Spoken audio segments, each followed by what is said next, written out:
বর্তমান সময়ের একটি আলোচিত নাম ডাক্তার সুষমা রেজা, ডাক্তার সাইদুল আশরাফ কুশাল। তারা প্রতিনিয়ত মানুষকে মোটিভেট করত এবং কি সোশ্যাল মিডিয়াতে মানুষের ডিভোর্স সম্পর্কে কথা বলতো, অগণিত মানুষের সংসারের তদবির করত। যাদের কথা শুনে, যাদের কথা ভেবে মানুষ তাদেরকে আইডল ভাবত, তাদের কথা শুনে মানুষ নিজেকে সবসময় অন্যরকম ভাবত। সময়ের আলোচিত এই দুটি নামের মধ্যে তাদের ২০ বছরের সংসার ইতি টেনেছে। লম্বা একটা ডিভোর্স পেপার লিখে তারা ডিভোর্স দিয়েছে। যারা অন্যকে মোটিভেট করে, যারা অন্যের সংসার নিয়ে সমালোচনা করে, অন্যের সংসার নিয়ে কথা বলে, আজ তাদের সংসারই খবর নেই। অথচ আমরা না জেনে না বুঝে তাদেরকে আইডল ভাবি। কিন্তু দেখেন, আদতে আমরা যাদেরকে আইডল ভাবি তারা তো নিজেই নিজেদেরকে ভালোবাসতে পারে না, নিজেই নিজেদেরকে বুঝতে পারে না, নিজেই নিজেদেরকে অনুসন্ধান করতে পারে না। কিন্তু দেখেন, ৮০-র দশকে, ৭০-র দশকে, ৬০-এর দশকে আমাদের চাচা বাবা যারা ছিল, তারা এই সময় সোশ্যাল মিডিয়াতে তারা কিন্তু কখনো আবেগ প্রকাশ করতো না।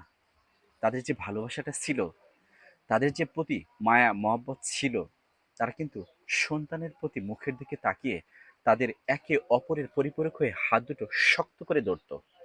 তারা কিন্তু কখনো ডিভোর্সের মতো এত বড় সিদ্ধান্ত কখনোই নিত না।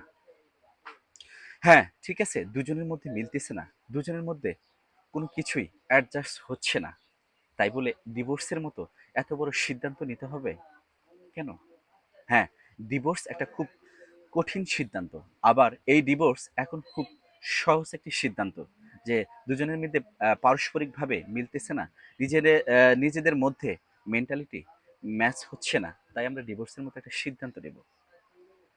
আল্লাহ তালা ডিভোর্স যতটাকে সহজ করে দিয়েছে, ঠিক ততটাই কঠিন করে দিয়েছে।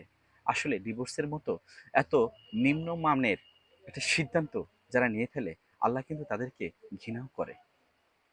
তাই আমাদের মধ্যে মিলতেছে না, আমরা ডিভোর্সের মতো একটা সহজ জিনিস মেনে নেই। আমরা যাদেরকে এই সোশ্যাল মিডিয়ার ইনফ্লুয়েন্সার, যারা বর্তমান সময়ে মোটিভেশনাল স্পিচ দেয়, যাদেরকে মোটিভেট করে, মানুষদেরকে সুন্দর সুন্দর ভিডিও বানায়, মানুষদেরকে কথা বলে, কিন্তু বেলা শেষে আদতে তারা কি সুখী, তারা কি নিজেদের মধ্যে ভালো আছে, আমাদের এসব জানার প্রয়োজন। কিন্তু আমরা জানতে চাই না, কিন্তু জানার চেষ্টাও করি না। তাই এখন থেকে যদি কখনো কাউকে আমরা আইডল মানি, তাহলে অবশ্যই চিন্তা করব যে তার লাইফটা কি সুন্দর সুন্দর আছে কিনা, তার লাইফ মেনটেন করতে পারতেছে কিনা, তার সংসার ঠিক আছে কিনা, এসব জেনে বুঝে শুনে তারপর আমরা কাউকে আইডল মানব। আমাদের আইডল হতে পারে নবী করিম সাল্লাল্লাহু আলাইহি সাল্লাম। আমাদের আইডল হতে পারে আমরা দিনের পথে নবী করিম সাল্লাল্লাহু আলাইহি সাল্লাম যে পথে চলতেন, সেই পথেই, সেই সুন্নত অনুযায়ী চলা, আমরা তাদেরকে আইডল মানব। অন্য কোনো মানুষকে অতি সহজ ঠেলায় আইডল মানতে পারি না। হ্যাঁ, তাদের ভালো কথা, তাদের সঠিক কথা আমরা সেটা মানতে পারি কিংবা বুঝতে পারি। কিন্তু যে সমস্ত মানুষ যারা নিজেদেরকেই বুঝতে পারে না, জানতে পারে না, তাদেরকে কখনোই আইডল মানব না। এই সঠিক বোঝার জন্য আমাদের সকলকে মহান আল্লাহ সঠিক বুঝ দান করুন।